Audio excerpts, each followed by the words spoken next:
Batman Saga numéro 29 et sa couverture qui fait peur, mensuel presse édité par Urban Comics, est disponible un petit peu partout depuis le 27 septembre 2014. Ce mois-ci, en plus des 4 séries habituelles, on peut retrouver l'annual de Batman et Robin numéro 2. Alors que oui, le numéro 1 n'a pour l'instant encore jamais été publié en VF, mais bon, pourquoi pas. Et on commence d'ailleurs tout de suite avec cet annual, scénarisé par Peter Tomasi et dessiné par Doug Mahnke aidé de Patrick Gleason. Le scénariste nous présente ici la première semaine de Dick Grayson en Robin, et j'ai adoré découvrir cette première semaine de service actif officiel. Même si le scénario reste classique, on a un parallèle habile entre la relation Batman-Dick et Batman-Damian. Un final réussi, moi j'en redemande.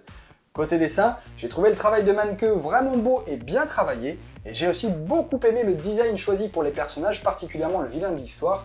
Et alors la double page et celle qui clôture le numéro, mouah, des petits bijoux. On reste avec Peter Tomasi et Patrick Gleason pour enchaîner sur Batman and Two-Face numéro 27, avant-dernier numéro de cet arc avec double face. Et ce mois-ci, on est gâté avec des retournements de situation, de l'action et des informations très intéressantes sur le passé de Dent avant qu'il ne devienne procureur de Gotham City. J'ai encore une fois été emporté par le récit de Tomasi et je vous recommande chaudement la lecture de cette série. Côté dessin, Gleason a bien repris du poil de la bête par rapport au mois dernier et nous livre une prestation de haut niveau. Oui, on peut déplorer des arrière-plans très simples, voire inexistants, mais à côté de ça, ces personnages sont dynamiques, superbement mis en image. Ils vont sans double face et juste hallucinant. Et on poursuit avec le fameux Detective Comics 27, antépénultième numéro de John Layman sur la série avant le changement d'équipe créative et lancement de son dernier arc Gothtopia. On y découvre la ville de Gotham City, la plus sûre d'Amérique, où il fait bon vivre et où tout est donc très différent de ce à quoi on était habitué jusqu'à présent.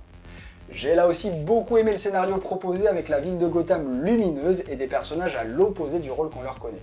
C'est très bien écrit, c'est bien rythmé et c'est surtout super rafraîchissant. Côté dessin, c'est par contre malheureusement le dernier numéro de Jason Fabok sur la série, puisqu'il ne signera ensuite que la couverture du 28, et c'est pas exagéré de dire que l'artiste part la tête haute avec un travail somptueux. Lui que je trouve habituellement plus à l'aise dans les ambiances sombres, ben là c'est juste magnifique et c'est lumineux. C'est très beau, les designs des personnages sont superbes, et franchement c'est pour moi le travail le plus abouti à ce moment-là proposé par l'artiste. C'est bourré de détails, c'est du très lourd. On reste dans l'ambiance Gothtopia avec Batgirl numéro 27. En effet, l'arc a été développé dans des tie-ins sur 4 séries, Batwing, Catwoman, Birds of Prey et Batgirl. Ce numéro écrit par Gail Simone va mettre en avant une Barbara Gordon heureuse à tous les niveaux, dans un Gotham City idyllique. Et je suis très partagé sur ce numéro. J'ai trouvé l'idée de départ plutôt intéressante, mais j'ai trouvé aussi que c'était trop long et laborieux à se mettre en place, avec un twist très prévisible et trop simple. J'ai pas eu ce sentiment dérangeant comme en lisant Detective Comics 27. Je crois que j'ai trouvé que ça reste trop en surface. Ce qui est plutôt dommage parce que l'idée de départ est assez cool.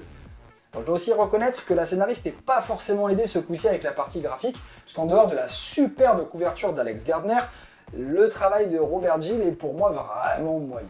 C'est évidemment complètement subjectif, mais j'ai pas du tout accroché, j'ai trouvé ça trop plat, pas vraiment dynamique, du coup à l'opposé de ce qu'on pouvait trouver dans la série le mois dernier. Allez, je vous ai gardé le meilleur pour la fin avec Batman 27, écrit par Scott Snyder, l'avant-dernier numéro de Cité des Ombres.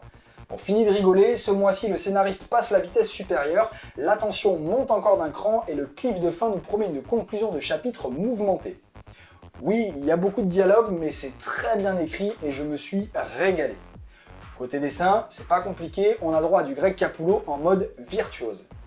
Le trait est précis, c'est détaillé à tous les niveaux, c'est expressif, et quand en plus vous rajoutez à ça les couleurs de Placencia, sans lesquelles ce zéroïère aurait clairement pas du tout la même aura, vous obtenez un numéro brillant et maîtrisé de bout en bout. Pour conclure, selon moi, ce Batman Saga numéro 29 est un mensuel à ne pas rater. On a Detective Comics qui réussit parfaitement l'introduction de son nouvel arc, même si l'épisode de Batgirl pourra diviser.